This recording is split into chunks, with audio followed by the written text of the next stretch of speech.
This morning, Kenneth Field, CEO of Merck Pharmaceutical, resigned in protest from the president's Manufacturing Council.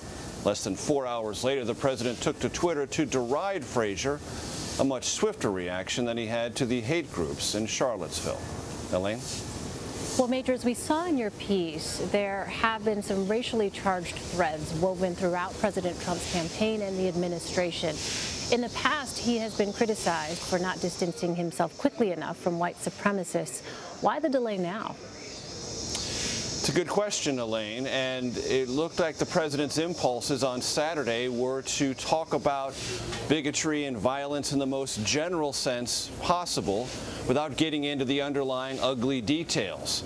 And for a while, a few hours at least, that held as a semi-defensible position within the Trump White House. The first crack in that defense showed up about 8 o'clock Eastern Sunday morning when daughter Ivanka Trump first used on Twitter the terms white supremacists, Nazis, and the like. Then, by the end of the day in Cartagena, Colombia, on an overseas trip, quite obviously, the Vice President, Mike Pence, used similar language, followed by the Attorney General this morning on a round of shows, including CBS This Morning. The President coming fourth in line behind all of those.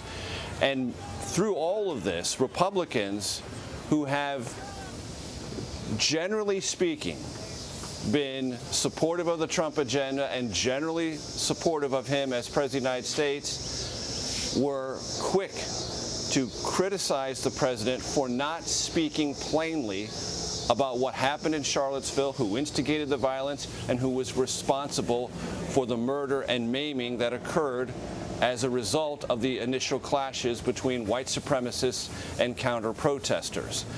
And even though the White House tried to staunchly assert on Sunday that the president had been clear and there was no ambiguity and there was no need to fill in any details, quite obviously, today, the president felt the need to fill in those very precise details, adding criminals, thugs, saying no resource would be spared at the federal government to bring justice to those harmed by the white supremacists in Charlottesville. So all of the assertions for the Trump White House over the weekend that the president had done all he needed to do and there was no reason to criticize him and the media was creating a completely false narrative was destroyed by the president's own words, which tried to compensate for the ones that were missing on Saturday.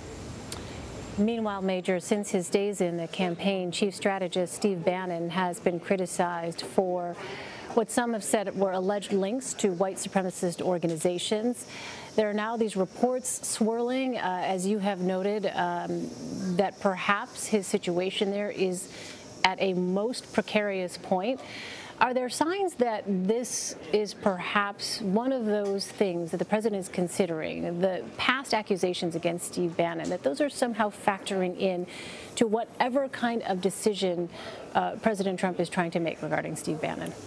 So I've been reluctant, as you well know, Elaine, to traffic heavily in palace intrigue stories within the Trump White House. And I've never previously reported, as I did today, about Steve Bannon being in any particular jeopardy.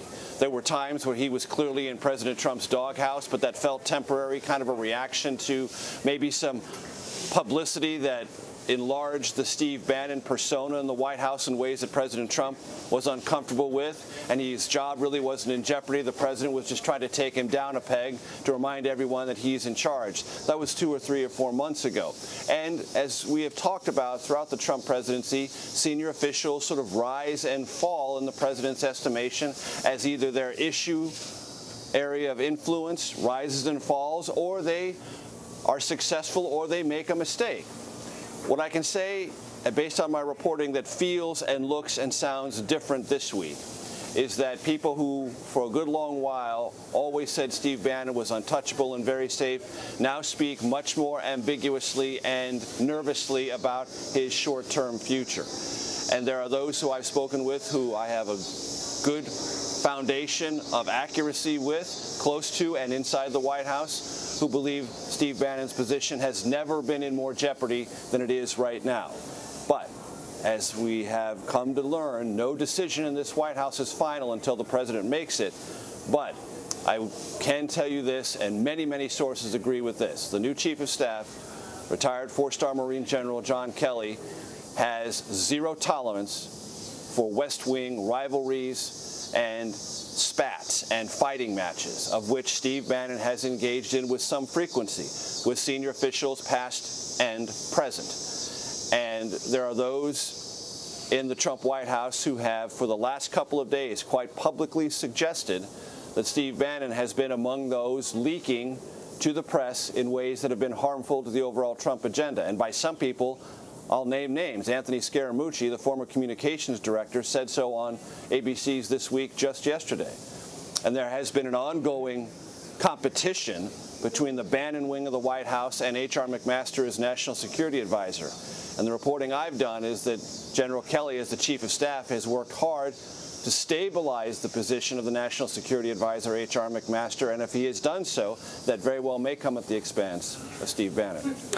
Major, you reported that Merck CEO Kenneth Frazier resigned from the President's American Manufacturing Council because of the President's response to Charlottesville. How significant is that? It is part of a CEO conversation that could have a domino effect. I know many of my colleagues at CBS have sort of been running down the list of CEOs that are on this manufacturing council or another advisory council.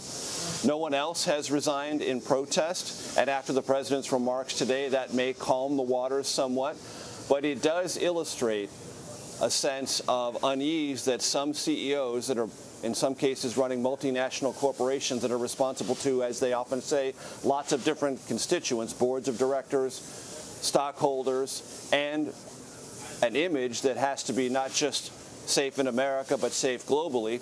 Their ambivalence about the president's own approach to some of these issues and this hard balance they're trying to strike between trying to keep involved with the Trump White House and move on issues that they think are important to their corporation, their board of directors, their stockholders, like tax reform, like health care reform, possibly even infrastructure, balancing all of those issues and an advocacy position they think they've earned by being on these advisory councils with their own sense of conscience about what the president has or has not done on issues of race, diversity, equality, and the like. So Kenneth Frazier is one voice and one voice only, but he does tend to illustrate, as other CEOs have said today, this tension between advocacy and conscience.